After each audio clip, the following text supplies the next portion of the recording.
আসসালামু আলাইকুম, শুভ দুপুর। সবাই কেমন আছেন? আজ করে দেখাবো ঢ্যাঁড়স নিরামিষ। আমি যেভাবে ঢ্যাঁড়সে নিরামিষ করি সেটাই আজকে করে দেখাচ্ছি। মাঝে মাঝে আমি ছোট ছোট করে কেটেও করি, মাঝে মাঝে এভাবেও করি। তাই আজকে আমি কীভাবে করলাম সেটা আপনাদের সাথে শেয়ার করছি। কড়াইতে সামান্য তেল দিয়ে দিলাম।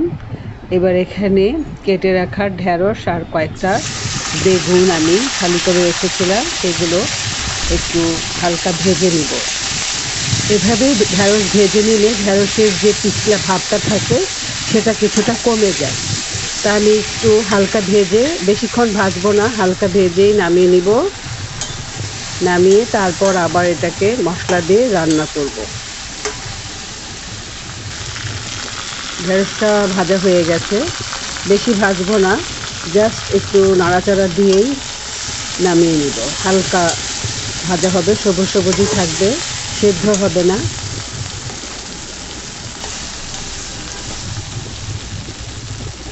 হয়ে গেছে ঢ্যাঁড়স ভাজা।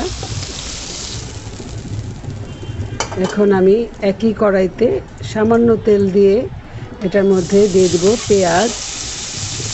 পেঁয়াজটা হালকা একটু নরম হয়ে আসলে এটাতে আমি মশলা দিয়ে দিচ্ছি 1 চামচ আদা, 1 চামচ রসুন, দিয়ে দিচ্ছি 1 চামচ ধনিয়ার গুঁড়া, 1 চামচ হলুদের গুঁড়া, একটু সামান্য পানি। এটা দিয়ে একটু নেড়ে চেড়ে তারপরে দিয়ে দিব লবণ। লবণটা দিয়ে মশলাটা ভালো করে একটু কষিয়ে নিব। মশলা ভালো করে কষানো হয়ে গেলে তারপর এতে দিয়ে দিব একটু জিরা। এখানে আমি 1 চামচ জিরা দিয়েছি, সব কিছু 1 চামচ করেই দিয়েছি।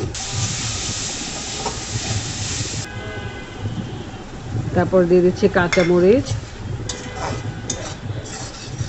মশলাটা ভালো করে কষাই নিব যেন কোনো মশলার গন্ধ, কাঁচা গন্ধ না থাকে। এরপর এখানে ভেজে রাখা সেই ঢ্যাঁড়স আর বেগুনটা দিয়ে দিব। ভালো করে মশলার সাথে মিশিয়ে ঢ্যাঁড়স আর বেগুন ভালো করে কষাই নিব।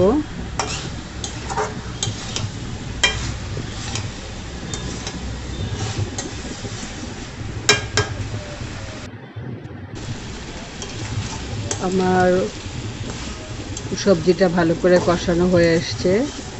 আমি এখানে একটু সামান্য পানি দিব যেন সবজিটা একটু সফট হয়ে যায়। বেশি পানি দিব না, তাহলে সবজির কালারটা নষ্ট হয়ে যাবে। তাই সামান্য একটু পানি দিচ্ছি যেন সবজিটা তাড়াতাড়ি সিদ্ধ হয়ে যায়। এখন একটু ঢেকে দিব।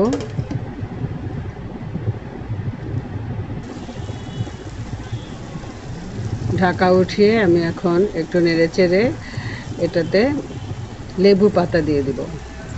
আপনাদের কাছে লেবু পাতা না থাকলে আপনারা ধনেপাতাও দিতে পারেন, কিন্তু দুইটা একসাথে দিবেন না। ধনেপাতা দিলে লেবু পাতার কোনো ফ্লেভার পাওয়া যাবে না, তাই যে কোনো একটা দিলেই ভালো। আমার কাছে ধনেপাতা ছিল না, আর আমি চাচ্ছিলাম যে একটু লেবু পাতা দিয়েই করে দেখি কেমন লাগে। খুব ভালো লাগে, লেবু পাতার একটা সুন্দর একটা স্মেল আছে, সেটার জন্য এই ঢেঁড়সের ভাজিটা একটা ভিন্ন স্বাদ নিয়ে আসে। খেতে ভালোও লেগেছিল অনেক। আপনারাও এভাবে একবার করে দেখবেন, আপনাদের কাছেও ভালো লাগবে আশা করি। আমি এভাবে একটু নাড়াচাড়া দিয়ে সবজির ভেতরে পানিটা পুরোপুরি শুকিয়ে ফেলবো যেন একটু পানি না থাকে।